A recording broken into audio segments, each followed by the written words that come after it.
we go. Hi, everyone. Thank you for joining our presentation. My name is Amrita, and my teammates are Phil, Marianne, and Mateo, and we designed a smart urgent care clinic. So first, we did some research about what an urgent care clinic is. So at face value, it treats serious but not life-threatening illnesses or injuries, and ailments that generally require treatment within 24 hours. They do not require appointments, so you can walk into one and get treatment. And it provides easy access to care when you can't reach your regular physician.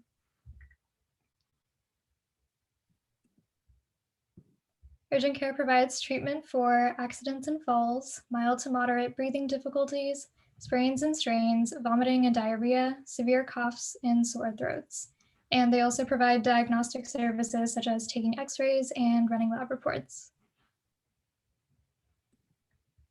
So then we looked at problems within urgent care clinics right now, one of which is white coat syndrome, which is when your blood pressure rises when you visit the doctor. Another is discomforting vital signs procedures and staff members being exposed to x-rays, and also limited access to urgent care facilities and high out-of-pocket costs.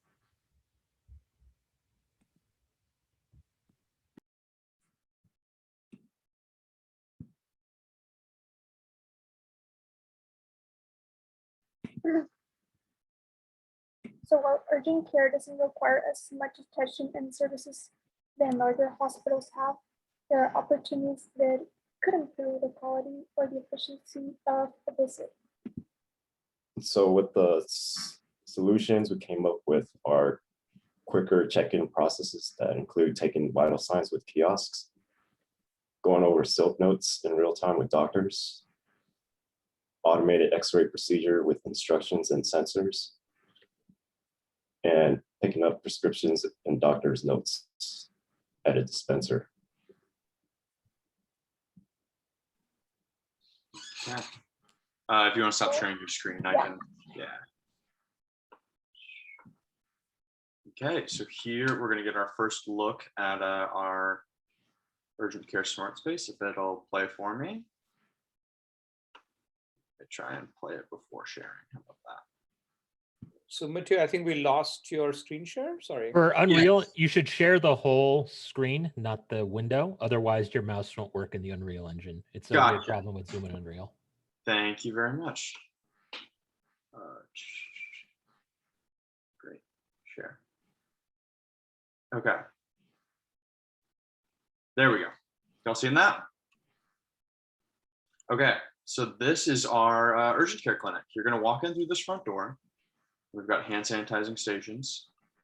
And you're gonna come up to one of these kiosks and start working with it. You're gonna scan a QR code from your phone or that you've printed out. Once it confirms that you are the patient that you say you are, it's gonna go through using this panel here and take all these different readings.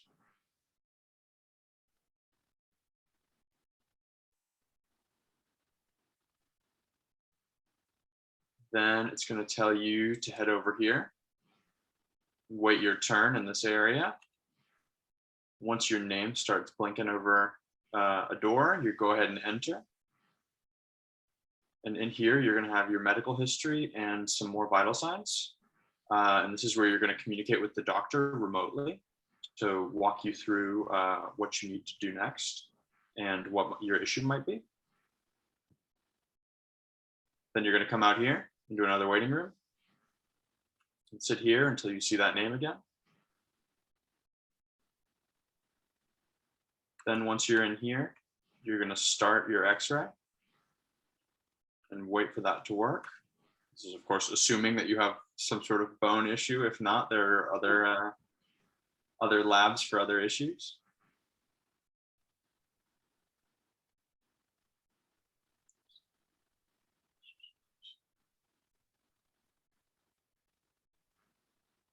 Okay, and once you're all done with that, you're gonna walk out this door, come to this screen, where you will set up a new appointment.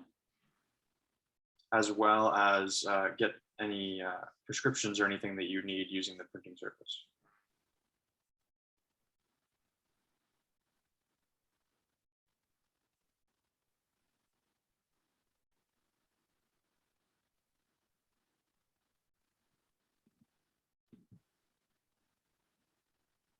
Once you've got everything you need, you're good to go. Just sanitize your hands again and walk out the store.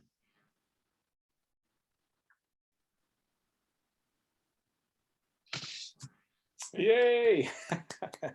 Excellent. Very well done. Anything else you want to cover before we go to questions? Yeah, I think we have a little bit more in our presentation going over that experience. You Yeah, wanna share your sure. screen? So like we just shown you like just now, we just made it like really easy. We simplified the whole thing. So the experience is very linear and step by step.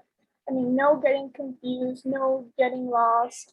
So you taking your QR code and then it basically like replaces the experience of having, you know, like a human helper out there, you know, checking your pulse and all that. And you're sitting there, you're very nervous.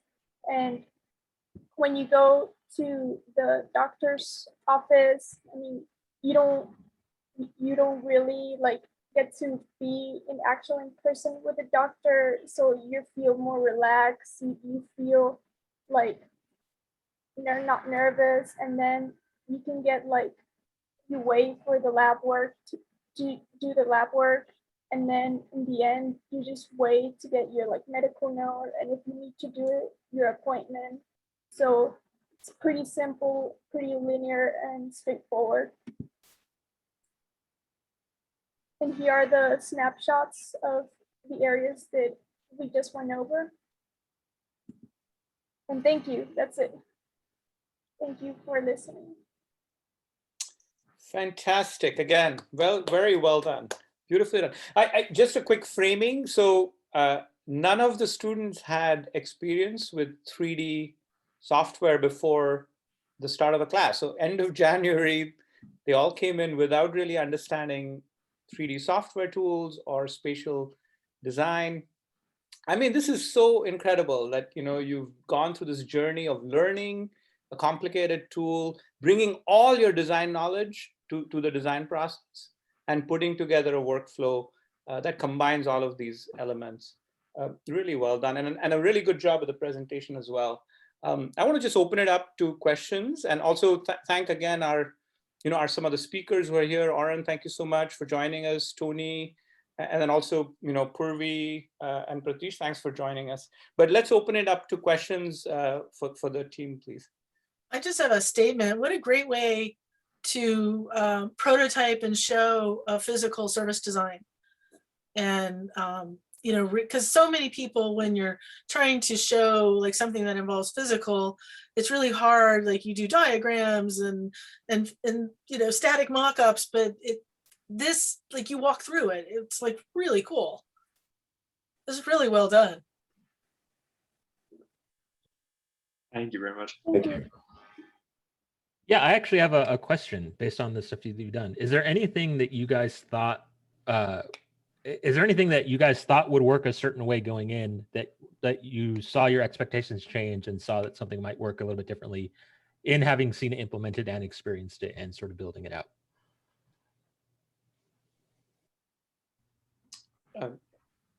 Right, whoever wants to take that question. So how did it inform your design process, I guess, in a sense, right? I mean, I think the answer with Unreal is really going to be that all of those things, everything you saw, what worked out differently than we thought it would. That is something that especially comes to mind is the way that the X-ray works. I ended up binding to like a key press, but initially it was very difficult to find a way to like not get it to just be sitting there on an infinite loop. And even it messed up a little bit in my presentation there, but that was something where I would sort of had to find a way to work around and make the level work with me more than I worked with it. You know, that's an interesting observation about actually design tools obviously for something like this, right? So they still have a ways to go. I mean, you're using a game engine and a tool that was built to design games in a way that probably was never intended. But I'm also curious. I mean, I think maybe some part of Tony's question was also like going through this process of 3D design.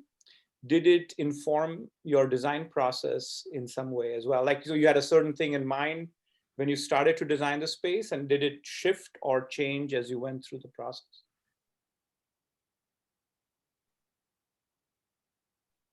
Well, at least for me, when it came to just adding the meshes and the textures and all those kinds of details in the meshes, I feel like I really originally like trying to choose kind of like cool colors for it, but I felt like it really ended up being really gloomy, and it just didn't help. At least I didn't think in the end. I didn't think it would have helped the patient experience. So at the end of the day, I chose to use like yellow and white colors and like the wood texture, so that it can feel more joyful and not corpse-like or dead. Gotcha. So it helped you like kind of visualize or maybe empathize a little bit more with how the patient might feel. Yeah, and it also made the space more spacious. Mm-hmm. Yeah, one thing I noticed. Yeah.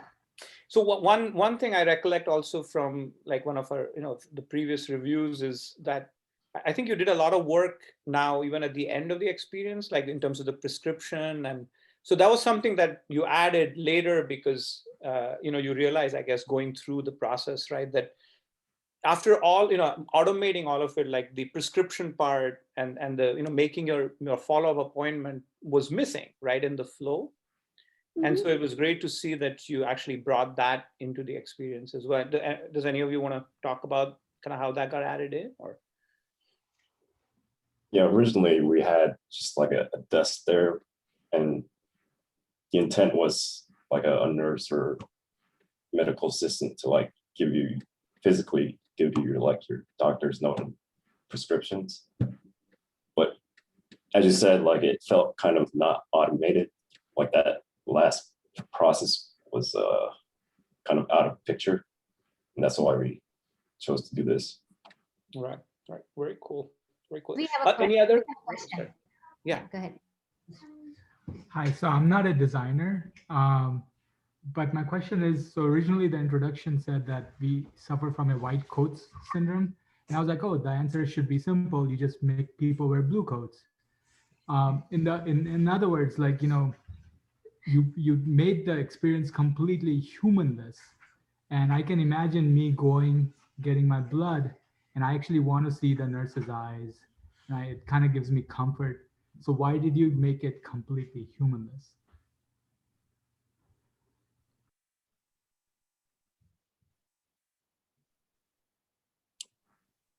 I guess because with technology these days, it's pretty much getting like automated everywhere. So that was like our main drive.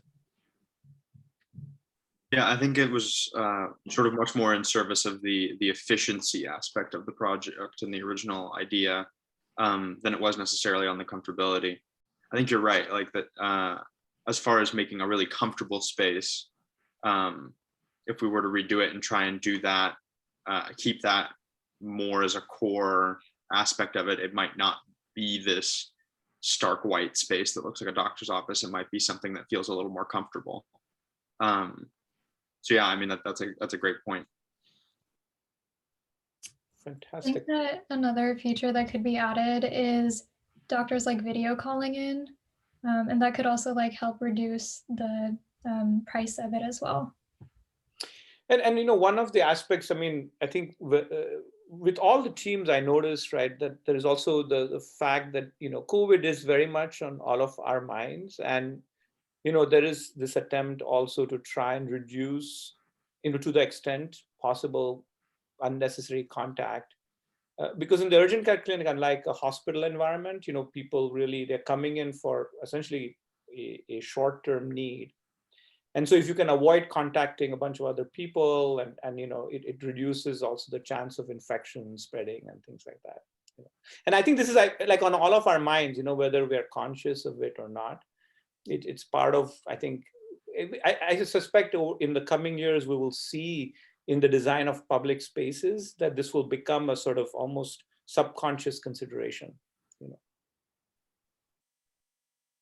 And to that point, everyone's working remote, so why not have doctors work remote as well? And as you were saying, in especially in lower contact situations like this, where you're not necessarily staying at a hospital for days or weeks on end. Yeah, I want to add in that I have a best friend whose parents are doctors, and every now and then when they will get called up out of nowhere, that they have to go visit their patients at their homes, and especially patients who have conditions like diabetes, or they're in wheelchairs or paralyzed. And we feel like doctors working remote will be a huge advantage and a positive thing. Fantastic. In the interest of time, I'd love to make sure each team gets kind of enough time to present and also take questions. So I'd like to move forward and ask the next team to take over.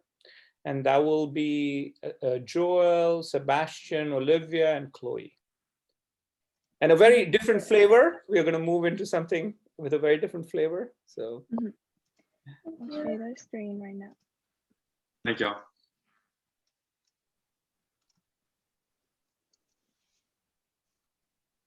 right. Also just want to extend my congratulations to the last team. That's a awesome project. Really appreciate what you guys made.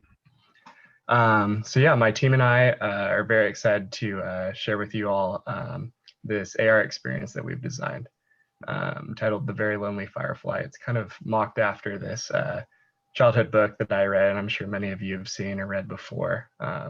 Pretty near and dear to my heart. So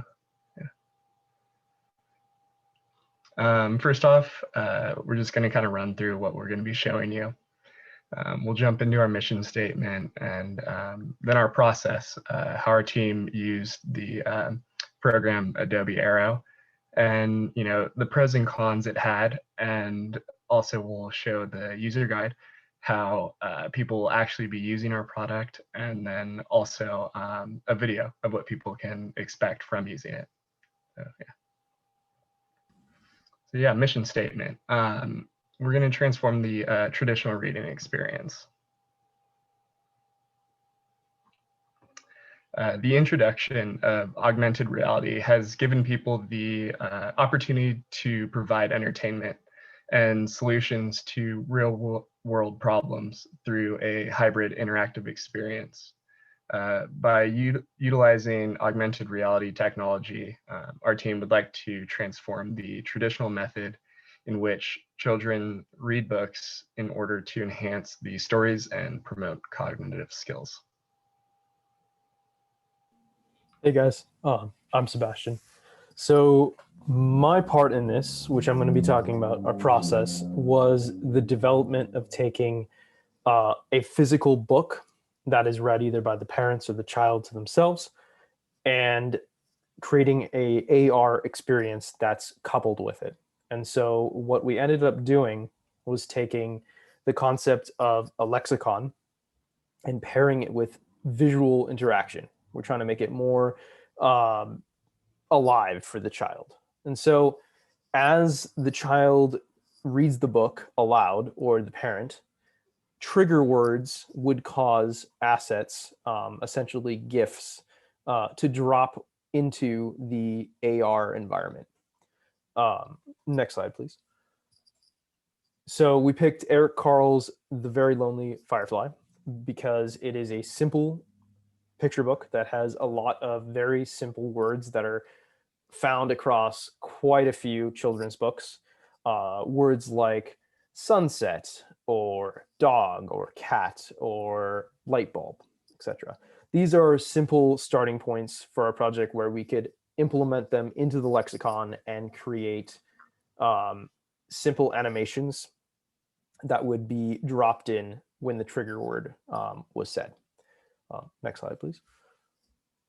So we, as per Joel's selection, this excellent book, we picked this book and I broke it down into 11 scenes essentially, which each page, as you can see, has quite a few simple words, but I picked several simple ones for each scene. And then next page. We use Adobe Aero eventually to animate all of these and drop them and create the whole process, the program. So this was a concept sketch. Essentially, the child is reading to themselves in this one rather than a parent reading to them. But characters are dropped in assets as they are triggered by verbally being read aloud. Now, of course, we have thought about children that cannot hear or have impairments, and we made a couple other adjustments such as like tactile interaction or verbal without sight and sound interactions rather than seeing things.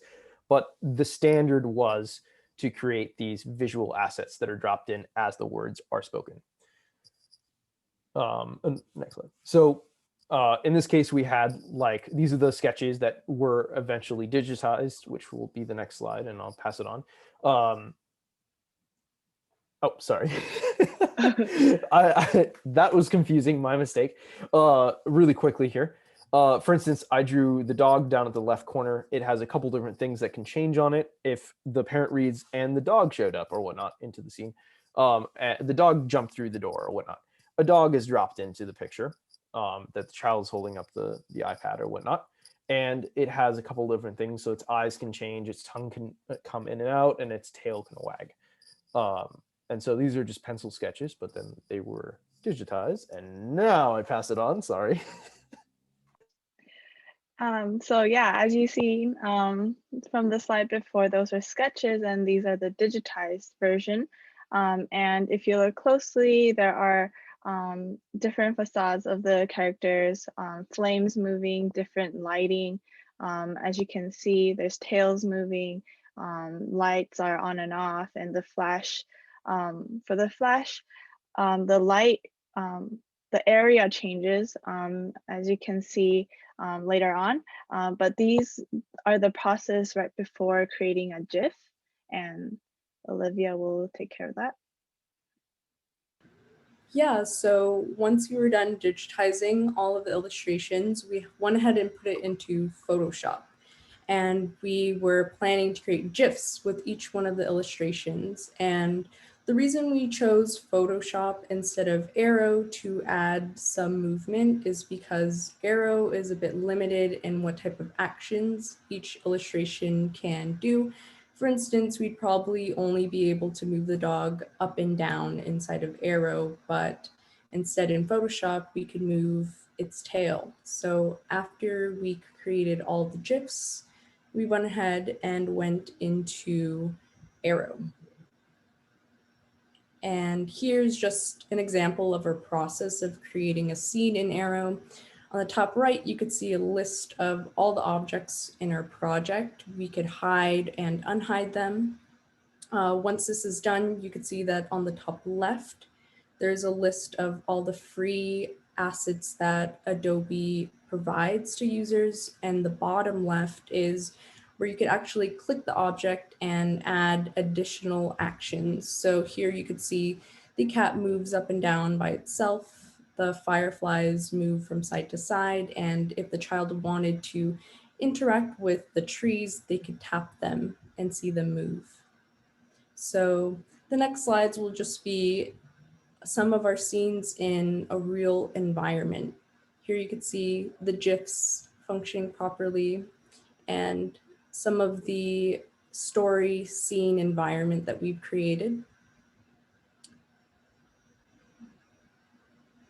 And here's some more scenes. By now you could see that some of the objects we use in many scenes, and this is simply for continuity. We didn't want to make the scenes too different because we wanted it to look like it all belonged to one book.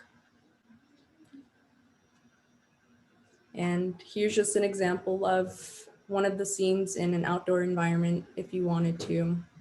And again, the GIFs are functioning. So Adobe Aero was great for our whole team because we were fairly new to augmented reality. You could go to the next one. But there were, of course, some limitations. We found out that it's really hard to control the timing of when some of the scenes should appear. And it's simply because augmented reality is hard to use with unpredictable users. For instance, the child could be reading the book fairly fast and the scenes could show up at different times. And I've heard that this is a problem that many people have with augmented reality. And another issue we had was there wasn't a lot of functions. So this is to be expected from Adobe Aero since it's fairly new.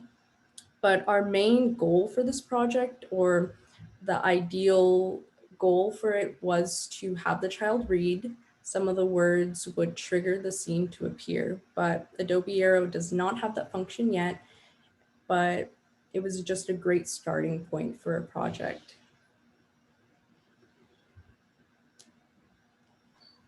Yeah, and sort of a big part that I had with this was developing how this would actually be used and how people would be able to access the product. Next slide, please. So we created this prototype that we've been kind of referring to as the clipboard, so to speak. And what we felt was really important to us is that, you know, the material book, it's physically still in front of the child. They're still flipping through the pages and looking at the illustrations and, you know, reading on a page. I find that very important. And, you know, by adding on to that whole experience, it really sheds different light. And I've created this device that holds the iPad in this photo and doesn't obstruct the camera. So it becomes one unit that the child can hold and maneuver around, keeping the book and the iPad safe. Also, kind of prototyping for children's hard use. It's really strong, and also the edges are all rounded. So it's overall pretty safe. So to end off, we created a video to show our experience of our idea, but I just want to let you know before we start off the video that the logo was made it off by branching off from the Adobe Aero, the Adobe application, the typical design. So just want to inform you before we go on.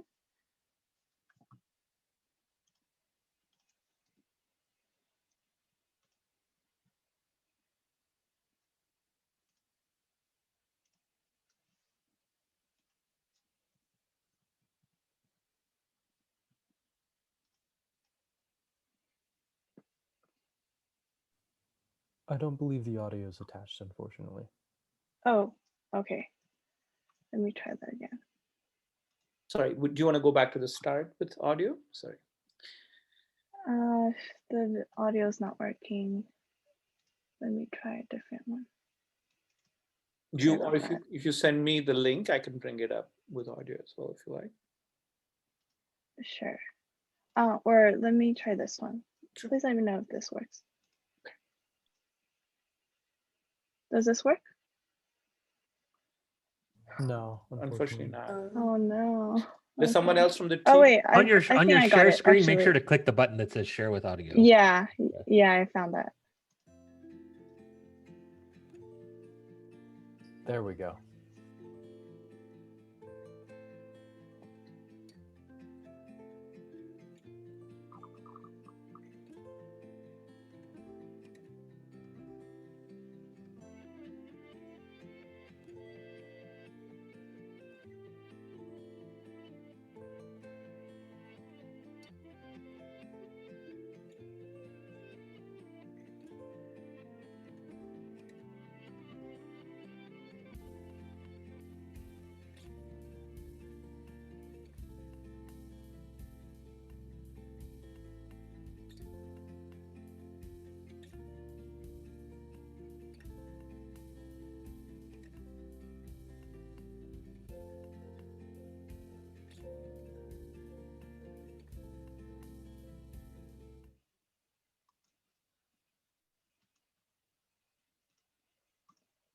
Okay, so that was our presentation.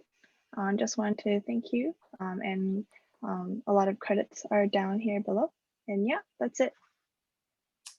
Fantastic. Yeah, and so thanks also to Sam, who kind of helped you out a little bit as your mentor, right? And Sam he just came as a guest speaker. He's an ex-alum from CCA. Actually was in my emerging tech class many years ago. Now he's with Adobe, and he was so kind to offer to mentor this team as well. So thanks so much. And by the way, I should also mention Tony actually mentored the last team. So thank you, Tony, also very much. So it's just, not just to be offering your time, but also to be helping, some of these projects. Again, one of the hardest things about animation is getting a style that actually works. And so kudos on such a short timeline, actually, to develop a visual style that actually works in 3D. So congratulations on that. Again, I'll open it up for questions. I'm sure Oren has a few thoughts on this. And by the way, sorry, just before so Oren will be staying on at the end and showing the project that he had mentioned, the Google Offsite project that he was unable to show before. So I would highly encourage everybody to stay on and check that out at the end. So, but I'm sure, Oren, you've worked a lot in AR, and I probably have some thoughts on this. It's really cool to see. I mean, the thing that really appeals to me about AR is there's one slide where you just see the juxtaposition of the kind of just a pure 3D world and then what it looks like on like a grassy field. And that to me is very magical about AR. Even with all the limitations, it's, you can even like ask people to have experiences in certain places and kind of merges the digital and like a natural world in a way that I think is really exciting. That's always excited me when I think about AR. So yeah, I'm very in my own work, like juxtaposing very graphic illustration with photography. So it's something that's like deeply appealing there. It was fun to see. But yeah, I mean, really impressed by all the projects I've seen so far. It's great food for thought. It's super exciting. But yeah, I know it's really, really challenging. AR is like this very, very young medium. There's a lot of resistance in getting good results out of it. So I'm really impressed that it took it that far. Very cool. And Barry, thank you so much for joining as well. Welcome. So any questions? Any other questions, folks?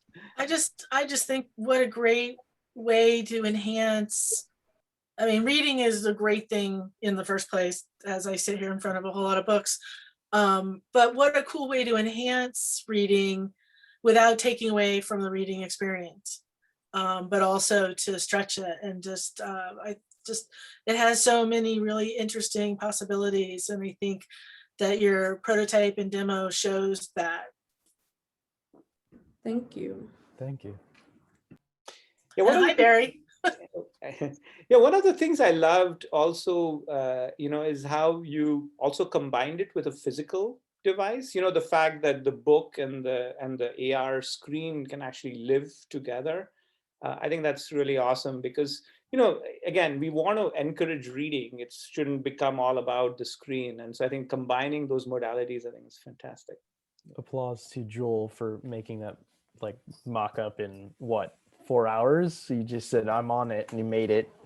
You came back on the Zoom call. It was excellent. So thank you. Good job, man. Very cool. So I do have one question. So in my experience with AR, I think one of the biggest problems I've always had is sort of driving the user's focus and trying to avoid clutter with the rest of the environment, like making things stand out and doing all that kind of stuff.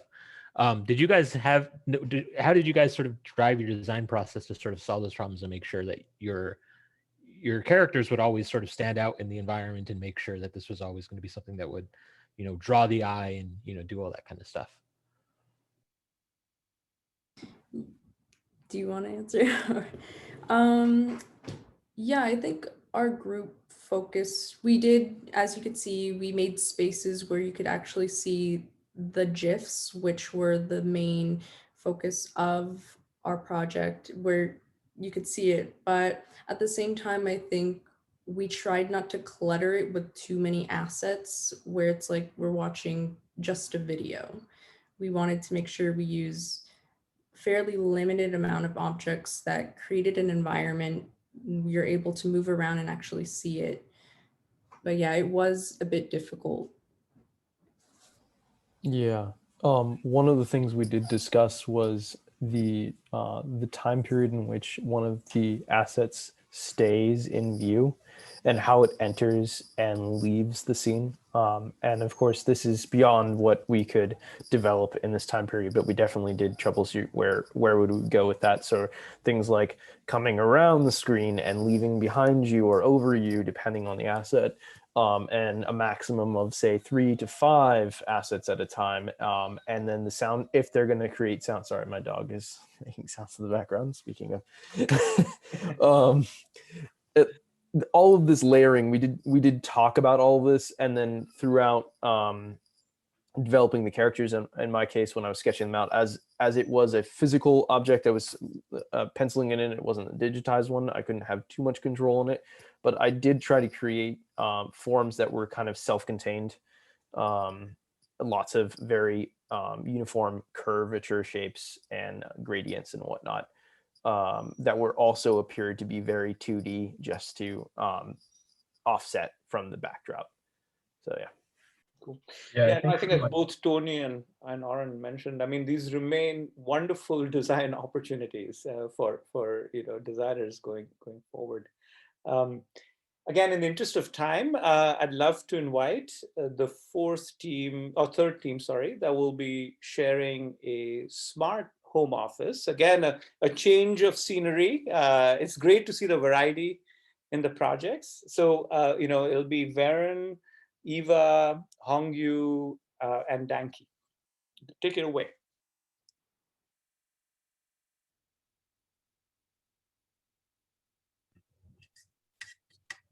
So I will share the screen.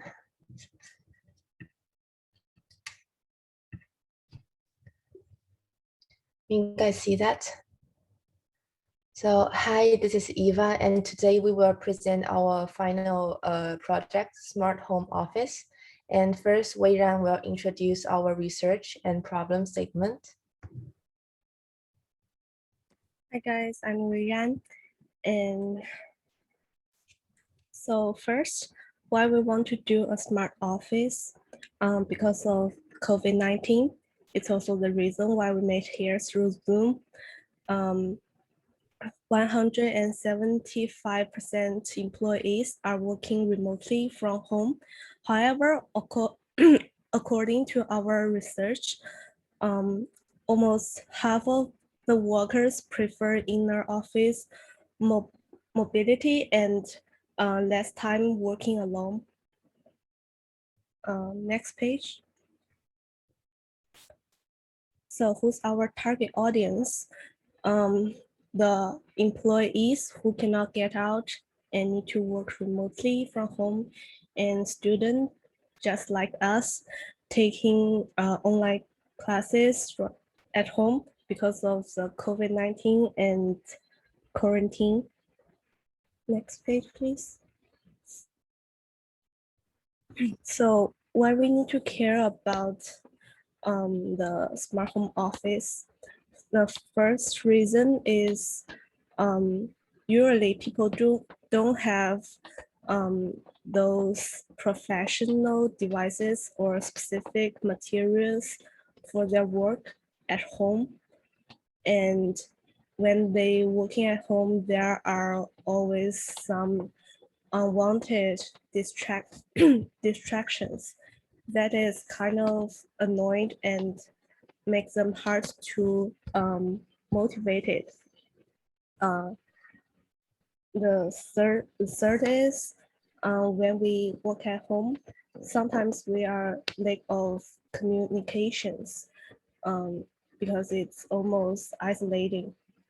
And also when we work at home, there are limited workspace, and it's also easy to get disorganized. Last but not least, when we work at home, it's hard for us to find the work and life balance. Next page. Wait, I think I can turn into the next page. Wait a second. Just click it. Okay. Okay. Hi guys, I'm Denki. So for this project, we create a virtual user. Her name is Mona Lee. She is a visual learner at CCA. Because of work and study, Mona often has to work at home, but the narrow and chaotic living space make her very distressed. The pain point for her is the living space is small and mess, which is easy to get disorganized. Second, the work environment is mixed with the rest environment, so she was not able to find a work-life balance. Third, there is too many unwanted distractions. In response to this problem, the user needs a smart, removable, and deformable furniture and design so she can separate the work environment and the rest environment, then create a clean and tidy rest environment in a better smart home office. Next page, please. According to these user needs, we divide the design of the smart home office into 4 parts. First is the environmental change for create a smart and better working space at home. And second, deformable and removable furniture for separating living space with working space. And third is the smart lighting and music. And fourth is the intelligent housekeeper for helping with time management. Next page, please. This page is introduce the detail of the part 1 environmental change. The principle is to use the projection equipment to change the environment. As you can see in the picture, there is a landscape projection in front of the desk. The goal is to create an immersive environment which can help the user relax between work. In addition to landscape projection on the desk wall, floor and wallpaper can be projected to the change color, allowing users to immerse themselves more than in their work or home environment. Next page, please. So our second touch point is deformable furniture. So it actually helps you to get a bigger workspace and living space when you have different needs. So for example, in this picture, as you can see, the bed actually can be flipped over into the wall. Then it will be the whiteboard for work time, so that you can write down your working schedule and notes on it. And the bed will be your leisure space after working.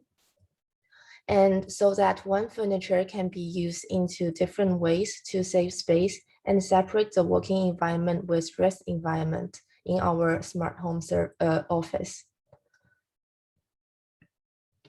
And our third touch point is intelligent lighting and music. So as you can see, for example, the lights will change to warm and cozy lights after a long day working. And there will be music for meditation or for wake up reminder.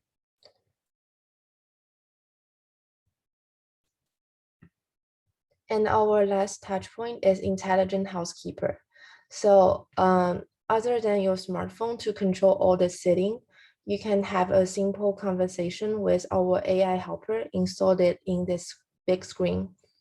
So, and it can also be used as TV or music player after work.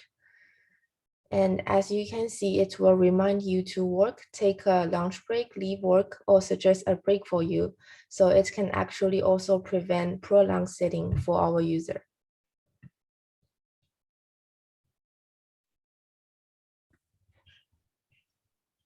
Everyone has a dream, living home and also working at home. We don't need to go to company anymore. So today, our smart home office achieved the dream comfortably.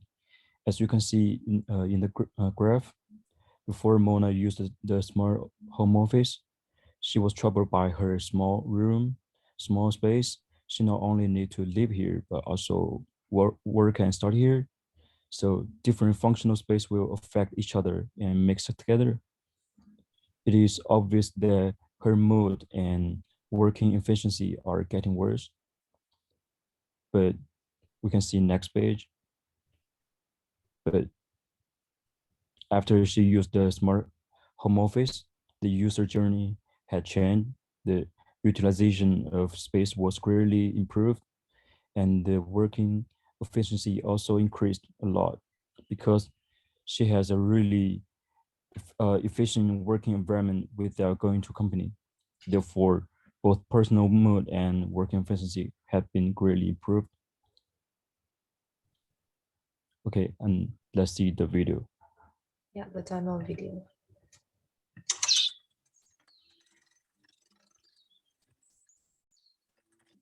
So unfortunately, I think your sound, we may not have sound yet either. Can you just check that same option real quick? Okay. Is that on the top of the, like the share screen part? Anyone can help? Should be on the bottom left. Oh, You know where it has the mute? If you click on that, you'll have your options. okay. I see. Thanks, Purvi.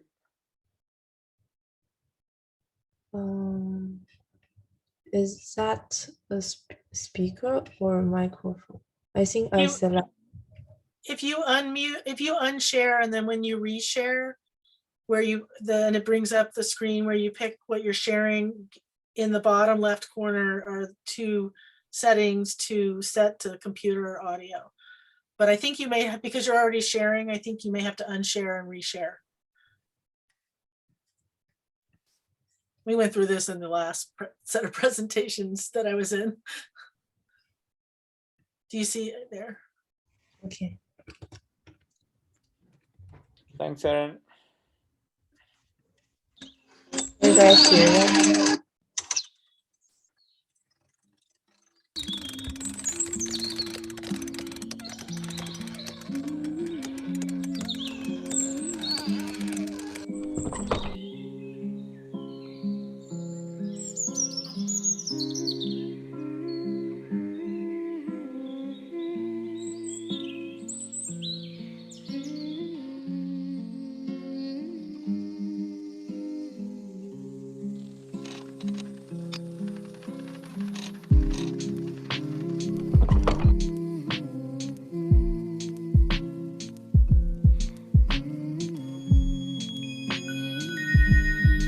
It's 8:45 a.m. Good morning, Mona.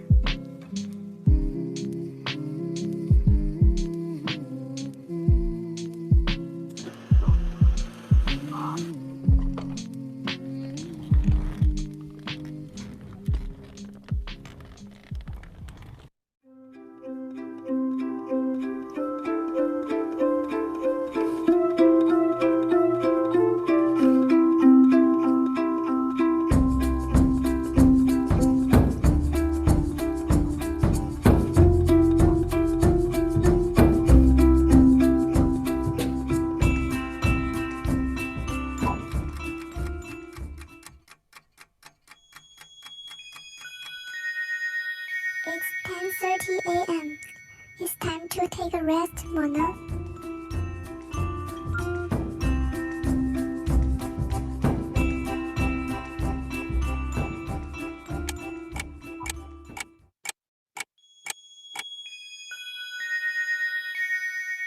It's 5 p.m. Enjoy your day, Mona.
10:30 p.m. Good evening, Mona.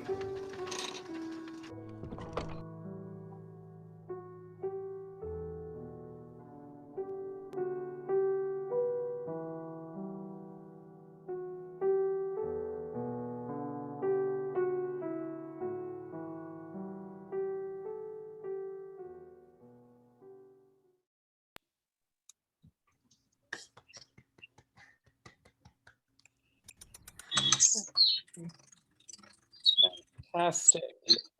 Thank you so much for sharing your wonderful vision and the life in the day of your space. Well done. I love all the little sound effects around chairs and nice work with lighting design there too. All right, let's open it up to questions.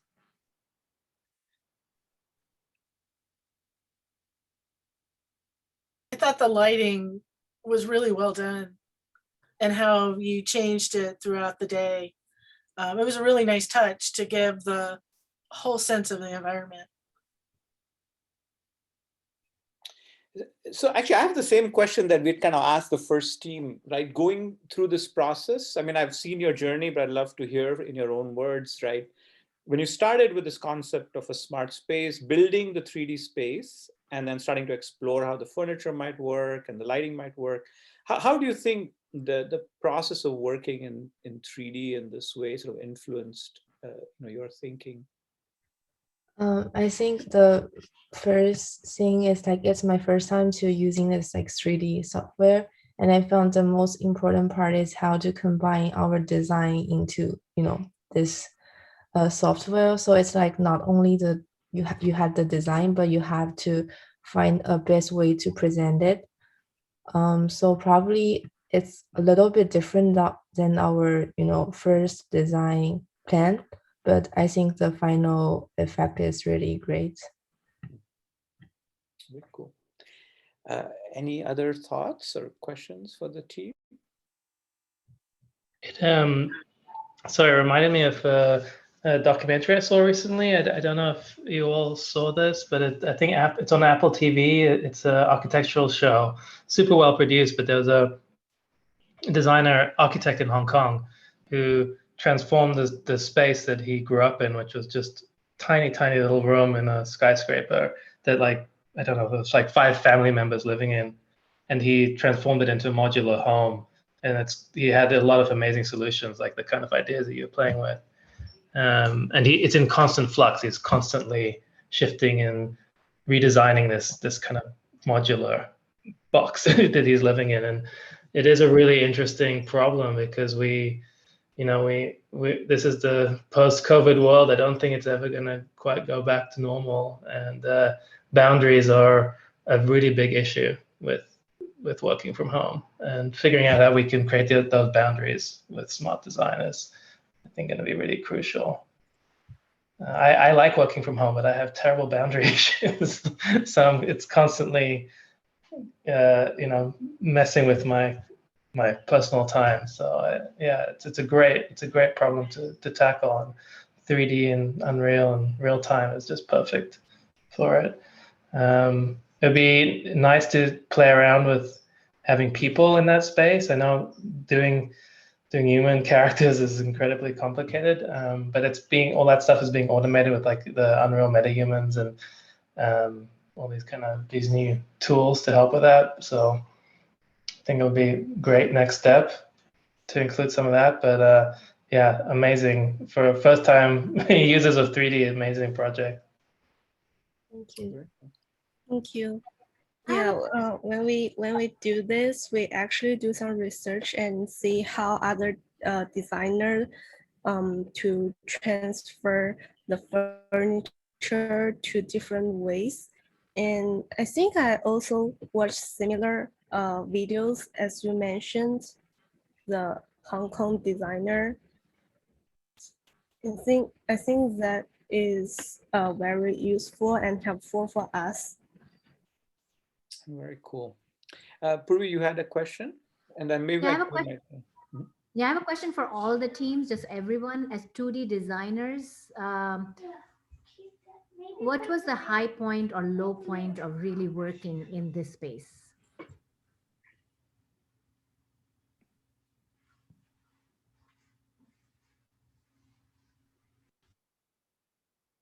In this space, meaning like In a during 3D pandemic? world, In the metaverse, basically working kind of in the metaverse in this sort of 3D immersive world in this way.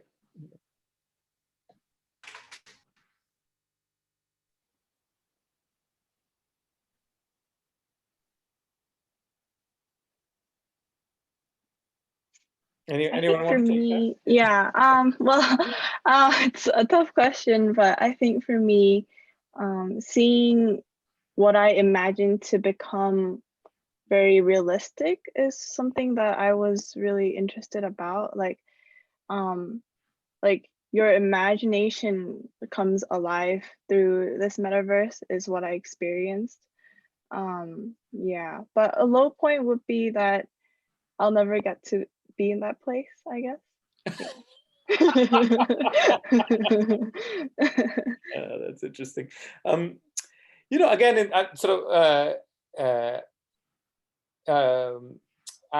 again, in the interest of time, I do want to make sure we can get to also Oren's presentation, because I think it'll be a real treat for us to wrap up on.